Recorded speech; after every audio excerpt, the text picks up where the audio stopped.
editing. Oh my god! Baba Booey. Sneaker meetup. Let's see what we about to finesse. Something we all want to be fast at. Hold up.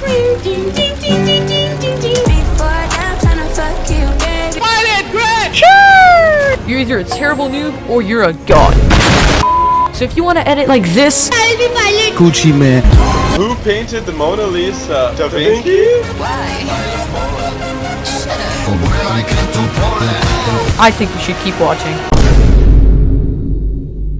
Yo, what in the Travis Scott Happy Meal is going on, boys? In today's video, I'm gonna be showing you this simple setting that you can turn on with a flick of a switch. And what this setting will actually do is it will make you edit faster. Stop the cap. 10 times faster, 2 times faster, 5 times faster. Cactus Jack called me daddy faster?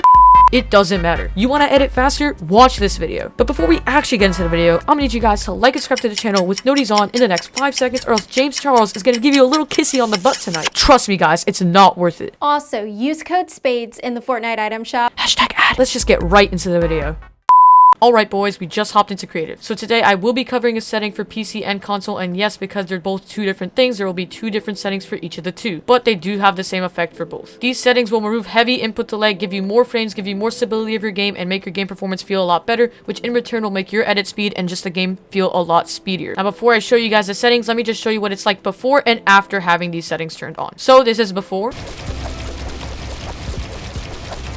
Now let me show you what it's like after.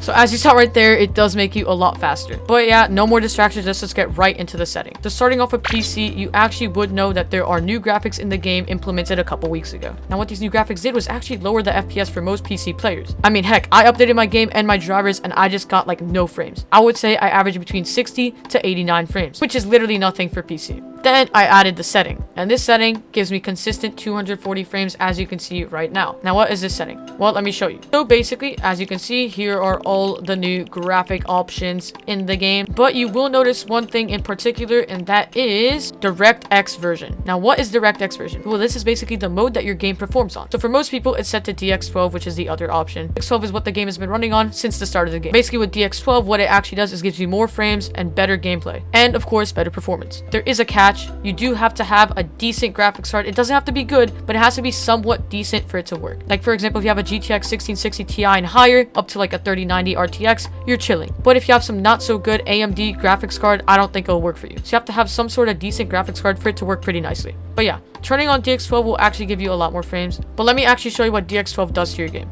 As you see on screen right now, this is DX11 compared to DX12.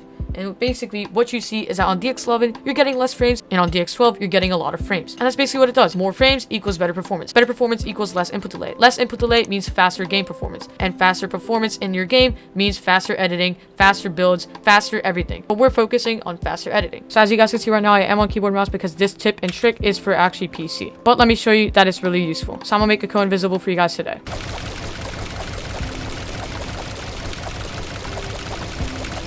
And boom, it's invisible. But yeah, that's basically the trick for PC. But let's move on to console now.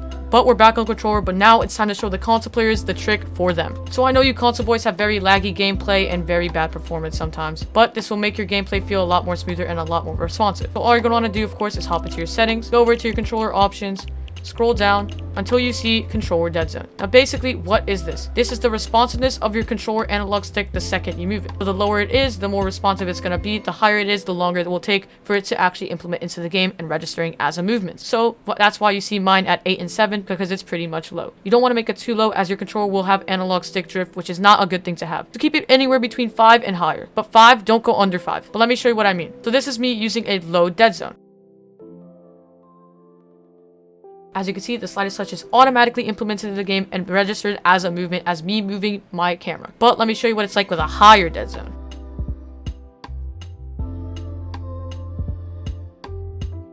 As you saw right there, it took a lot more longer for the analog stick movements to actually implement into the game and respond as a movement. So keeping it sweet and simple, the lower your dead zones are, the more responsive your gameplay will be, because the slightest movement will make your game react right away. So that's why I'm saying having a low dead zone will make your game feel a lot quicker. And when your game feels quicker, so does your editing. And yeah, that's basically the trick for console. This will work for Xbox, Xbox Series X, Xbox Series S, PS4, PS5, Nintendo Switch, Nintendo's Mini. It'll work for any console because this is universal across all consoles. But yeah guys, also comment if these tricks help you out a lot and if they actually make you edit faster. because I'm curious to know. But yeah, I think that's pretty much gonna be the video.